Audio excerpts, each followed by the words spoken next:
Hey guys, it's time for a death Hey. battle Hey there. featuring Dante from the Devil May Cry series and that guy from Tekken 8. Alright, hello everyone, I'm AnontheMarten. These are my two associates, say hello. Hey, Hey there. Christopher Lion here. Cecile. And it's time for a death battle! Dante versus Clive Rossfield. Devil May Cry versus Final Fantasy 16. Guys, I hate to tell you this, but this is my episode. Episode was made specifically to appeal to my interest. I'm not gonna be. I refuse to be normal about this, and you're gonna just have to deal with it. I'm sorry about that in advance. Fair. We're probably gonna have episodes like that for us at some point. Yeah. Uh, It's one of those ones where I don't have to worry about who's gonna win or lose, so I already win. Cecil, Same. hey Cecil, your mouse is in the way. Oh. Yeah, thank you. All right, guys. How do you feel about what's your history of these two characters? I'm not going to. I'm gonna keep my piece till you say your piece first because I'm gonna ramble for a little bit. I read the first volume of the Devil May Cry manga. I've seen gameplay of Devil May Cry. I'm pretty sure Dante's in like one of those crossover fighting games, probably statistically, and that's about it for both characters. Like, I got nothing for the other guy. I don't know too much about Devil May Cry. I know you've really wanted me to try to get into it, and I've tried at least the first one. It's okay. And, so I don't know a whole lot about it, other than that one remake they tried doing really did not do well. And then when it comes to Final Fantasy, I stopped after 13 because the story gave me a headache. And so after that, I just kind of stopped with anything Final Fantasy, but I still like some of the older ones still. Oh, that's unfortunate because the lightning is certainly coming to Death Valley at some point. It has to happen at some point. As for me, so my first introduction to Dante was his inclusion in VC3, and then I got into Bayonetta eventually, and then the Dante vs Bayonetta came out, and and then after eventually, after the initial harsh down period I felt after that episode, uh, very painful. I sort of slowly got into Devil May Cry, and I really appreciate it, especially once 5 came out, and it was just blew me out of the water of how good it is, because it's actually a good game, unlike Devil May Cry 4, and especially Devil May Cry 2. Devil May Cry is being the quintessential and grandfather of the character action game genre. It really appeals to me because I'm a guy who watches Combo Mads on the regular, and I'm obsessed with it because it's such a good way to show off skill expression, and I am very biased towards it. As for Clive, when I first heard about Final Fantasy 16 and how it was like an action focused game, and more specifically that it shares the same combat director as Devil May Cry 5, I was interested. Unfortunately, I could never really play it because my PC cannot run it, and I don't have a PS5, so that's not fun or anything. I find the not having a PS5 is a detriment to most modern games now. Yeah, it's like especially since I can't play the Age of Gaiden 4 either because of the same issues. Or the second part of Final Fantasy VII Remake. Or Astrobot. Yep. Okay, so the episode. This episode is the base. Is basically the touring episode. This was the Kickstarter award. Is that we would get an episode made by Torian Crawford, who is a old head in the DFL workspace. He does a lot of the 3D fights in the earlier seasons, like Dante versus Wolverine versus Ryan, Solid Snake versus Sam Fisher, that kind of stuff, the classics. So he came back, and he really likes Clive, so I'm pretty sure that's why he did this matchup, because it's kind of hot. And to be fair, I get it too. So I'm excited for this. And we also have some voice talents here. Dante is voiced by Luca Xavier. He's sort of lesser known, especially at least for me. He doesn't have a lot of major roles, but interestingly, he is voiced Cerberus in Devil May Cry Peak of Combat. Less about said about Peak of Combat, the better. But he can actually Devil May Cry for a while now. I heard the preview. He does the old Dante voice pretty well. And Clive is voiced by Will de Reze Martin. If you don't know who that is, crossover, you might be familiar with him as Von Lycon from Zenless Zone Zero. Ooh. Yes. I'm not gonna. I don't expect you guys to. Everyone loves Mike on. Yeah. Okay. So I don't expect you guys to have any sort of opinion on who will win yet. But as for me, I'm gonna say my piece right now. Based on what I understand about Devil May Cry 5 and Final Fantasy 16, from what I can glean, both Dante and Clive are roughly equal in stats. It's just that Dante is gonna likely has better skill because let's be real, it's stylish action game genre for a reason, and a larger arsenal because Clive only has a sword and his icons to work with, but Dante has like a dozen, two baker's dozens worth of weapons across the entire series, and remove duplicate weapons with the same movesets. That's still a lot more than what Clive is rocking, and so I think that's what might give him the win, depending on how they factor Ifrit into this. But I will save that for later. For now, we are jumping into the episode. I'm going to share my screen with you all right now. We're going in. Strap the fuck in. I'm not gonna be normal about this, okay? Fair. Go fly Okay. your little freak flag. Yes. Okay. Let me just.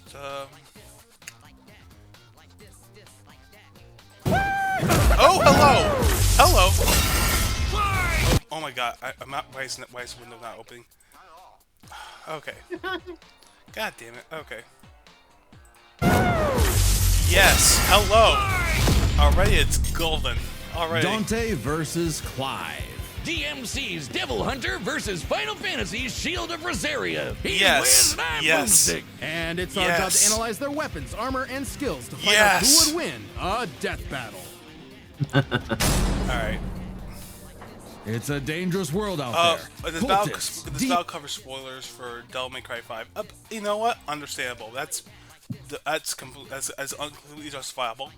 Demons and evil businessmen lust for power, and every day brings a new cataclysm humanity must face. This world may seem like the end, but for a devil hunter like Dante, it's party time. Oh, yeah. Who'd expect anything less from the son of the legendary demon Sparta? A dark knight who, thousands of years ago, woke up to justice and sealed away the demon lord, Mundus. But then Sparta mysteriously died, and his wife got iced by some demons, leaving Dante and his brother Virgil separated. Despite a long-gone family, Dante kept a chipper Ugh, attitude demons. and set up a Netflix business DMC. dedicated to one thing.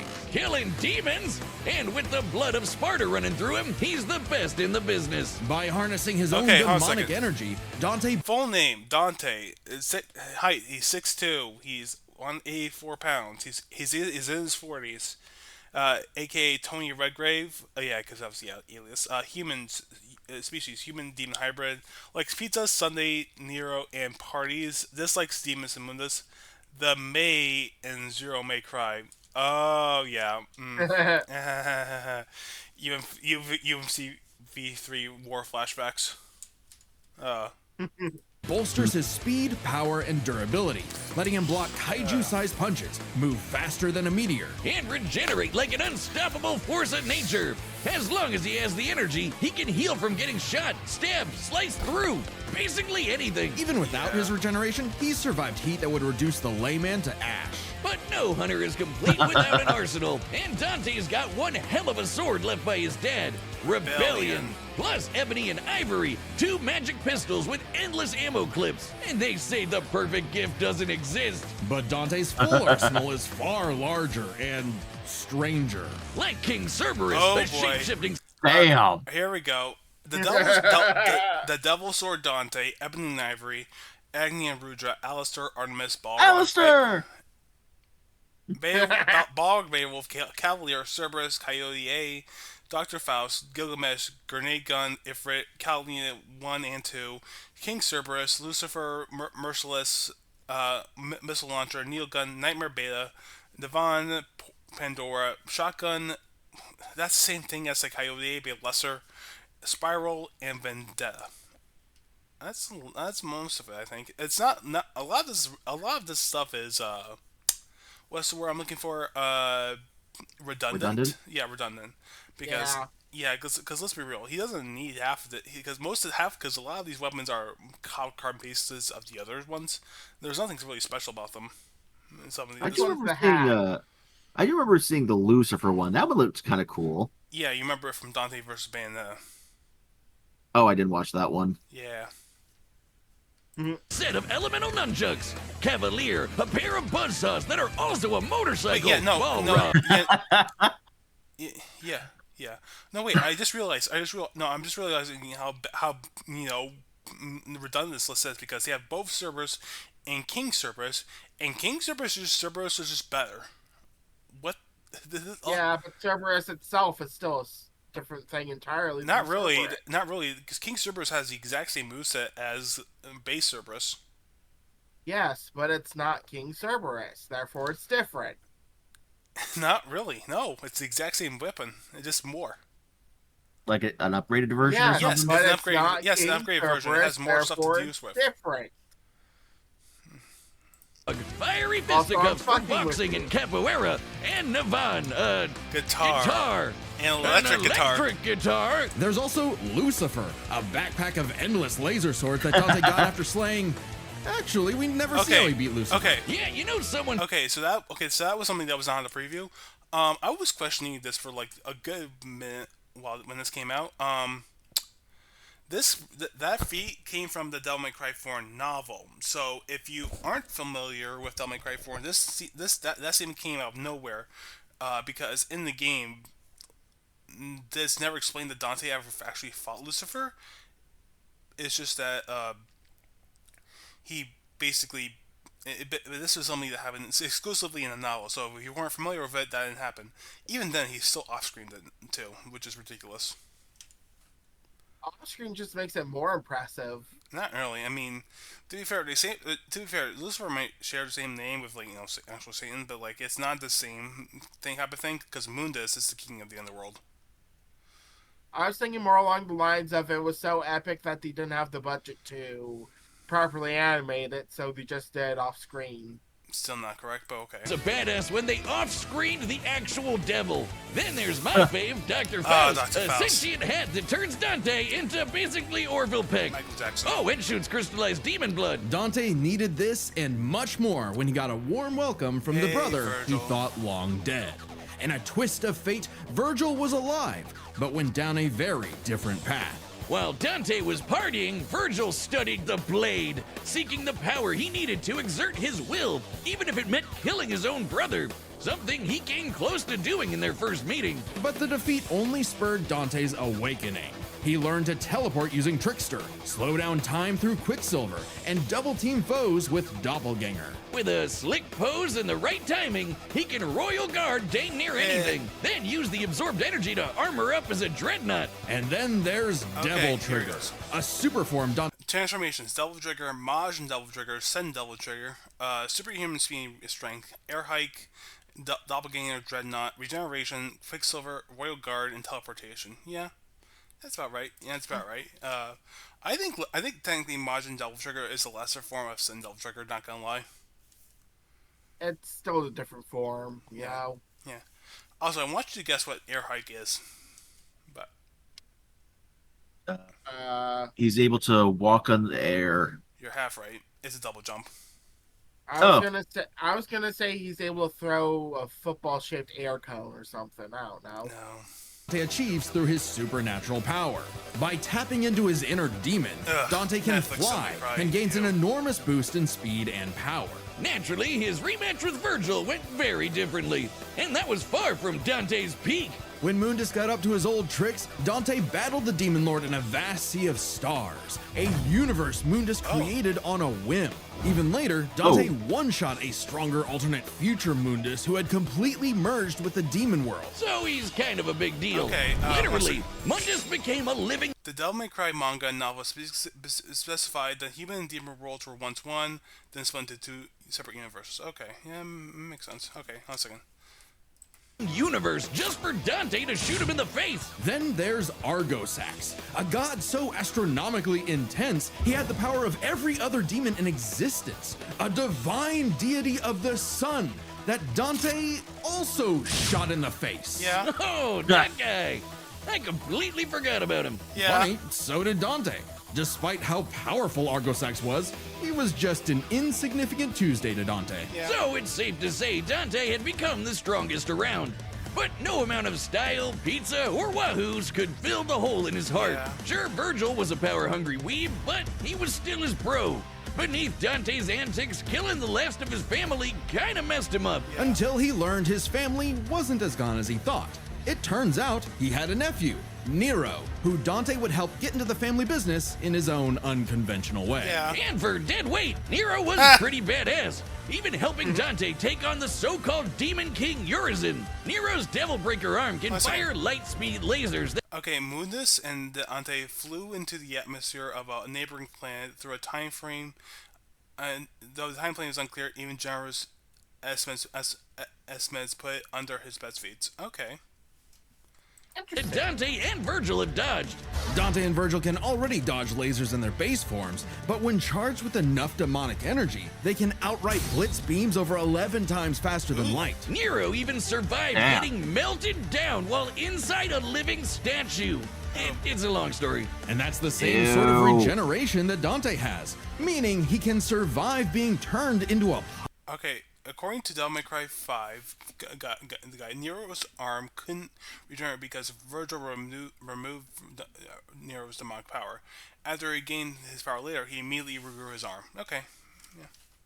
puddle. So Dante was ready when Virgil somehow returned. Yeah. Again. And made an apocalyptic demon tree for what else? More power! With the entire world now on the line, Dante had to get serious and fully embrace his human and demon sides alike by stabbing himself. Of course. Holy shit, Dante has been impaled so much, he decided to make it how he powers up. So he got his greatest weapon, Devil Sword Dante, and became Sin Devil Trigger. This is Dante's demon energy at its peak. Yes. He can fire lasers with Loose, obliterate with the fires of Judgment, and surpass even the legendary Sparta. But although Dante was and they don't totally talk a about match for Devil Virgil, Sword Dante's abilities, like has summon swords and shit. Come on. Come You on. might still be getting to it. Elspeth Nero's Pell Ray severed the Clive tree with Virgil, whispered bombardments from meteors, shook a miles-wide cavern while fighting Urizen, survived Virgil's space-cutting judgment cut, sliced thousands of raindrops in less than a second, defeated Void Mundus, Argosax, Abigail, Nightmare, and Virgil. Yeah, okay. neither of them would budge on their ideals. Both were destined to duel until one was dead forever. But thanks to Nero and two well-placed bitch slaps, they got some sense knocked into him. Dante realized that if he couldn't make Virgil abandon his ways, he might as well keep an eye on him. In one fell swoop, the two severed the world-spanning demon tree and prepared for a permanent departure to the underworld. You can choose your friends, but not your family. But if that's what it takes to keep Virgil safe, or rather to keep the world safe from Virgil, Dante will deal with it. And all things considered, he's happy slugging it out with his bro. Maybe happier than he's ever been. Proof that as long as you have the human drive, even hell can become a paradise sweet enough that a devil may cry. They said the thing. Liz, it's an emergency! This fight's gonna have a banger soundtrack, but my headphones broke! Well, good news. This battle is sponsored by Raycon. Raycon. Keep your ears open and your holiday playlist rolling with Ooh. Raycon's while enjoying your favorite Those are actually kind of cool looking. Yeah, they are really cool. podcasts and Maybe you should go audiobooks. support Perfect for a them and job, buy the commute, or Raycons. hanging out. Oh, yeah. For late. I know this video is not sponsored, but I'm trying not to. And Raycon audio It's the perfect time. I don't know, I now just before I the actually like the launch. one. There, Raycon audio Raycon. products site wide. Alright, let's go. Clive time. Sit down as we tell the tale this of the game's kingdom of was for Rosaria Final Fantasy and its 16, of prince, course. Clive Rossfield. Clive. A man destined to be Clive a is so dominant, the host to a mighty guardian icon. Anybody who's a Dom can draw on magic life juice called ether, becoming a big scary monster. And commanding the element they embody to create storms, slay armies, and split the sea. Dominants are forces of nature, and Clive would be the dominant of the Phoenix. Well, he was supposed Okay, to, but Big Bird said no Clive Rossfield, age 33. He's 6 foot. He's 184 pounds. Roles as the dominant fighter, Shield Rosaria. Likes Joshua, Jill, Torgal, and Theater. Dislikes Annabelle and Discrimination. That guy from Tekken 8. Doesn't know what cosplay is, though. Does not know what cosplay is. No, he does not, I assume. thanks, and instead picked his sick little brother Joshua. Parents don't play favorites, but I guess ancient monsters can. Despite the rejection and a deep loathing from his mother, Annabella, Clive and Joshua were only kind to one another. Clive saw the burden his brother bore and accepted his blessing of the Phoenix in hopes of becoming Joshua's shield. Meaning he learned a bunch of magic. He can shoot fire, teleport with Phoenix Shift, and took down this beast before he was even out of puberty. Even without magic, Clive's a capable swordsman, able to boost his speed and perception with precision dodge. But it wasn't enough when Annabella betrayed Rosaria for the Empire of Sound Breath. In one night, Clive's knights, people, and his own father were slaughtered before him. Quick, someone use a Phoenix down! Those aren't in this game. Well, that's unfortunate. But the Phoenix icon sure is, because the trauma of everything made poor Joshua lose control. Clive wanted nothing more than to help his brother, and perhaps this desire awakened the icon that was in him all along. The fiery beast, Ifrit. Boy, is Ifrit a wild one. Just standing nearby will incinerate the average Joe. It can make fire barriers, regenerate lost limbs, decimate foes with a flaming spirit bomb, and shatter a walking mountain. The downside being Clive couldn't control it. He didn't even remember becoming Ifrit or battling the Phoenix in a fight that reduced everything he loved to cinders, leaving Joshua presumed dead. If that wasn't bad enough, dear old Ma found him the next day and made him a slave to Sanbrecht's army. Clive spent 13 years wallowing through life, searching for Ifrit's host for revenge, only to learn the one he wanted to kill was himself. This revelation hit Clive like a phantom train. He thought death was all he deserved for taking the lives of Joshua and so many others. Even so, there was a light at the end of the tunnel. No, not like that. Thanks to his friend Jill, the outlaw Sid, his doggo Torgal, and a very therapeutic battle with his self-hatred, Clive learned to carry the torch for his brother, fighting the real problems plaguing his world: crystals and racism.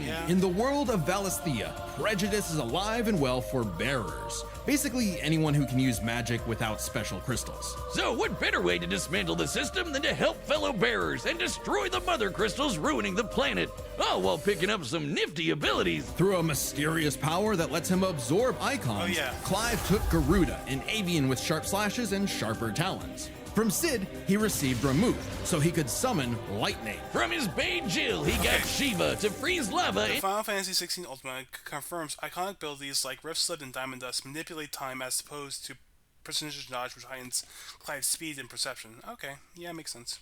Yeah, that changes. Even time itself. With Titan, he can block and absorb blows with earth-shattering fists. From this dragon prince, he got Bahamut and some deadly lasers. And through Odin, he can slow the flow of time and slice apart the fabric of space. Looks familiar. With these powers, Clive stepped up to lead the Swords. Invictus, Godsam Run, Omega Weapon, Original Sin, Limit Break, Increased Strength and Speed, Healing Factor, Ifrit, 20 meters tall, Enhanced Regeneration, Attack and Defense with Fire, Ifrit Risen, Flight, Homing Fire Blast, Light Speed, Icons, Ifrit, Phoenix, Garuda, Remove, Titan, Bahamut, Shiva, Odin, Leviathan, and Ultima. Yep. All bases covered. And even reunited with Joshua, who was alive all along. Surprise! Clive spent 5 years freeing the land and became hot as hell while doing it. Well, no, not well. Yes. Yeah, that way, but also through Ifrit. By using part of Ifrit's power, Clive can set himself aflame, activating Limit Break to boost his abilities. But Limit Break is far from Clive's limit. After absorbing the Phoenix essence from Joshua, he became Ifrit Risen. Now fully in control of the monster that had tormented him, he embraced his role as a shield for his brother and friends. Just in time to battle in space, block a planet-wiping blast, and overpower this dragon at the speed of light. That's no exaggeration. Ifrit Risen is literally stated to move at light speed. Not surprising when Clive has intercepted lasers over 3 times faster than that. And overpowered Omega, a god-slaying weapon that can destroy, and I quote, all of creation. But what made Clive strong enough to do all this? You know, besides the majestic man cleavage. Turns out Clive's birth was orchestrated. He was intended to become the vessel of Ultima, an ancient, all-powerful being that created humanity, but abandoned them after they developed free will. Meaning everything that happened was the fault of one person. God, the bastard! But Clive wouldn't be a puppet. If God was in the way of humanity's freedom, then God was gonna die. Easier said than done. Oh, shit! Ultima was stronger than anyone Clive had faced, able to warp all of reality to create the universe. But Clive had a secret not even Ultima foresaw. Over his journey, he developed a special state of mind, Logos. AKA someone powered by human will and the bonds of consciousness with others. Okay, that sounds like anime friendship crap, but trust me, it made Clive a badass who could surpass his limits, getting stronger over the course of just one fight. So much so that, despite struggling against Ultima initially, by the end of the fight, Clive took out Ultima. It's consistent with Clive defeating Marvelous, despite a more powerful amalgamation of Ultima and his entire species, all while Clive was in his base form. Ultima literally became Ultima Squared, but Clive still kicked his ass. Using his bonds with his brother, his friends, and his unbridled will, Clive killed God in a giant 999,999 damage punch! Okay, so it really was the power of friendship after all. Man, this guy's got a future in shonen. Well, except we don't really know what happened to Clive. Alright, intercepted Abomin's light rays, vaporized a large tsunami, shattered Titan loss, was destroyed a meteor of Joshua, withstood hits from 2 billion ton rock tentacles, overpowered their planet-wiping Zeta Flare, defeated Titan, Bahamut, Odin, Omega, Leviathan, and Ultima. Okay. Yeah. Whether he lived or died, though, doesn't really matter. It was his journey and the world he created that made his life meaningful. Clive's dream of a future where everyone can live and die on their own terms had become a reality. And his stories were written up in a book by a certain Joshua Rossfield, which he titled Final Fantasy. Yeah. Aww. Yeah. To be clear though, Joshua died before the event for the final battle as a whole thing. So the Joshua who wrote that book is likely just a pen name. Who wrote it? We don't know. Fine, obviously. Well, there's also another factor, is that Clive slowly starts to petrify by the end of the game, because that's a thing that happens to magic users in Final Fantasy 16. They turn to stone after overusing their powers, and Clive literally just harnessed the entire magic force of the entire planet. So, that might be a factor. But guys, this is really close. I'm still on the fence of, I think Dante's going to win, but I'm rooting for Clive. If Clive wins, that would be hype, and that's gonna be more work for me in the meantime. But that would be fucking excellent. As for Dante, at least I don't have to do work for him, and it's more expected. But yeah, that's why I am right now. I'm rooting for Clive, but I'm gonna bet Dante. I'm picking Dante because he has a hat weapon. Yeah, of course. You're not wrong for that, Cecil. I think I'll go with Dante because it just sounded like his stats were a little bit higher. Alright, so we're all just gonna say Dante for now, right? Alright, yeah. Alright, let's do it. Lock in. The battle's coming up next, so call your winner now, folks, just like our sponsor, DraftKings. The NBA season tips off and... Ew. Raycon's one thing, DraftKings another. Yeah.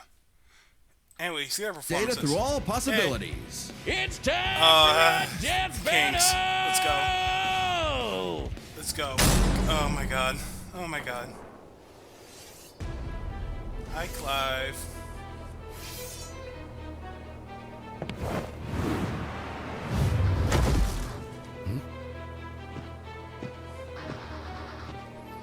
Hey, I heard your fiery friend is causing trouble, and I'm in the business of dealing with trouble. Leave now. I have a god to kill.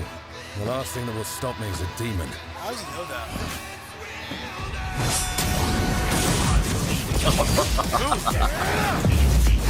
Nice.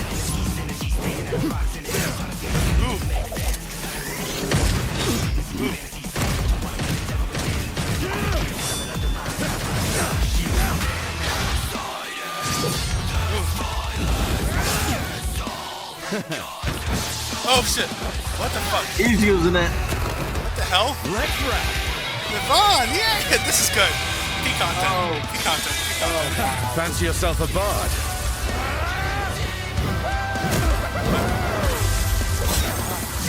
Oh shit! Oh shit! Nice. Oh my god, they're doing it! He's doing the shit!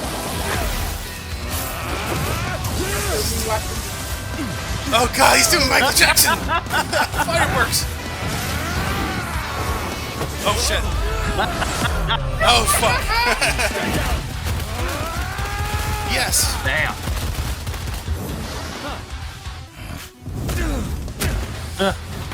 Yo, No hiding in the doppelganger. shadows anymore, Smokey.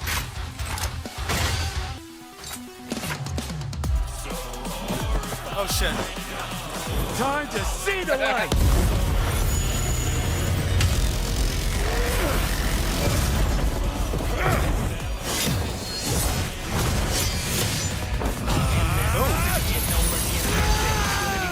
Oh shit! Yes! Cavalier! What the hell is that? Yeah! Oh shit, double trigger. Common Rider double trigger. Oh shit, they're doing the AMC3! Oh, he's charging their Sukin!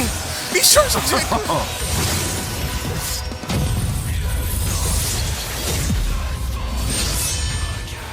Virgil's got some competition. Oh shit.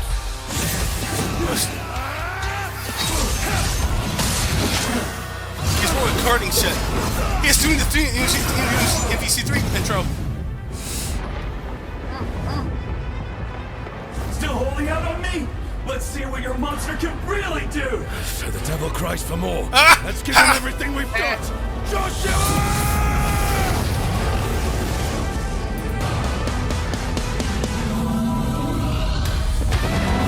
Oh shit, he even reason already. Damn. Zen double trigger. Alright.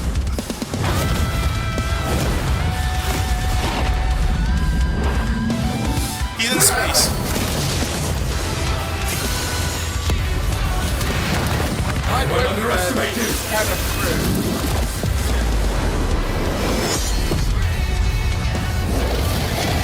Oh shit! What? That's bullshit. Dominic doesn't have quick time vents.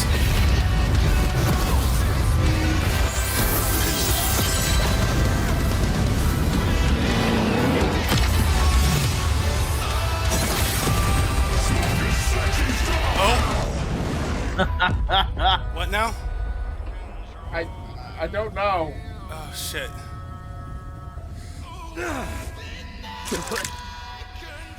Clive? Oh. Please. Just once. I need more.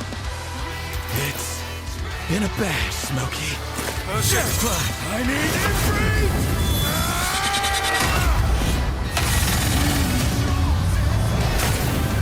Oh. Oh, what? Not bad. Oh. Not bad at all. Oh shit! He won! Oh. He won! Like this.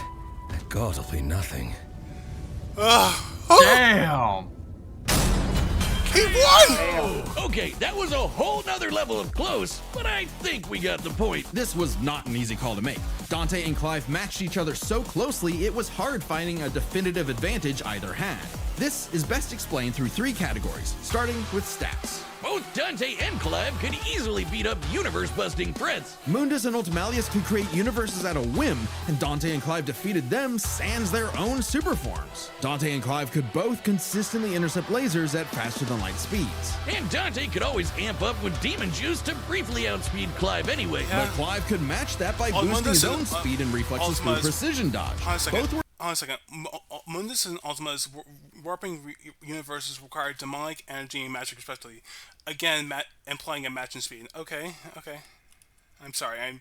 I'm still knocked the fuck out. Holy shit. Mundus and Ultimalius could create universes at a whim, and Dante and Clive defeated them sans their own super forms. Dante and Clive could both consistently intercept lasers at faster-than-light speeds. And Dante could always amp up with demon juice to briefly outspeed Clive anyway. But Clive could match that by boosting his own speed and reflexes through precision dodge. Both were so beyond the pale that neither could definitively overpower the other. Still, given their crazy powers, you'd think one of their abilities would break the deadlock. Not so much. Dante and Clive could generally match each other blow for blow, be it to teleport, slow down time, flash freeze the other. Okay, hold on a second.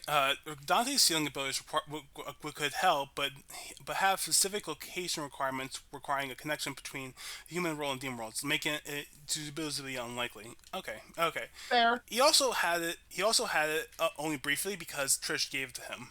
So that's also a factor. Okay. Block and absorb hits, etc.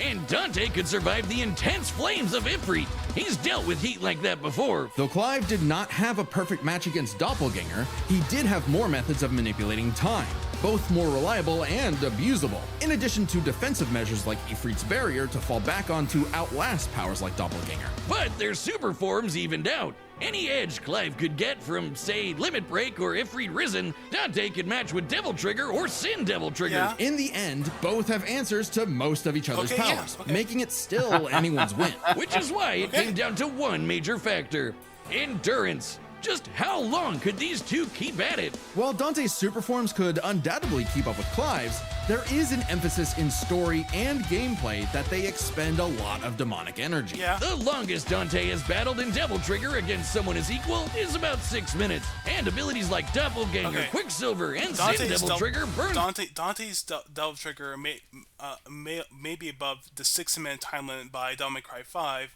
but not Sin Devil Trigger, which only lasts a few minutes. Movements like Judgment instantly revert Dante to base form. Okay. Through it even faster. Clive's time in Ifrit Risen isn't limitless either, but it can last longer, fighting for tens of minutes if necessary. But given how close this match is, it's vital.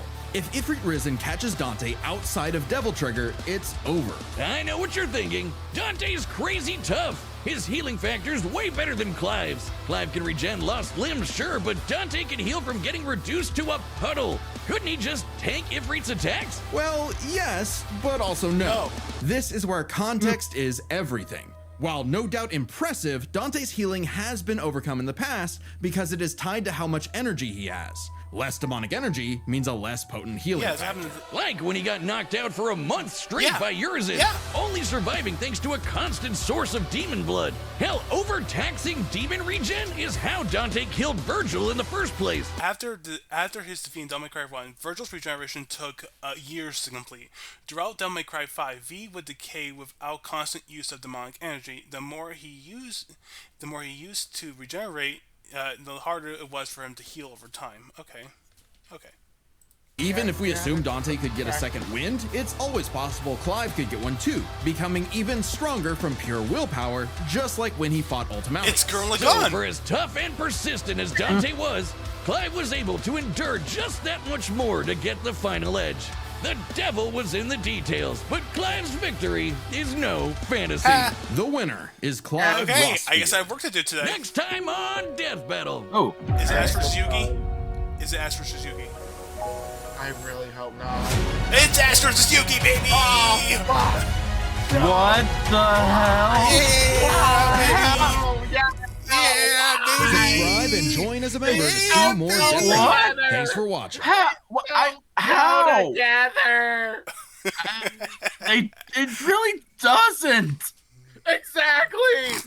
What? Pokemon and Yu-Gi-Oh monsters are two different things. Tough shit, entirely. guys. It was on Yeah, that's- Kickstarter as a that's reward. how? It's gonna happen. You're gonna like it. You're gonna. This makes no sense. You with his hologram. Thank you, everyone, for joining this epic battle. I will need see you all mushrooms. next month. I hope I you guys need enjoy mushrooms. That's the only way it'll make sense. it. Okay. Ash Barrel fucking win. I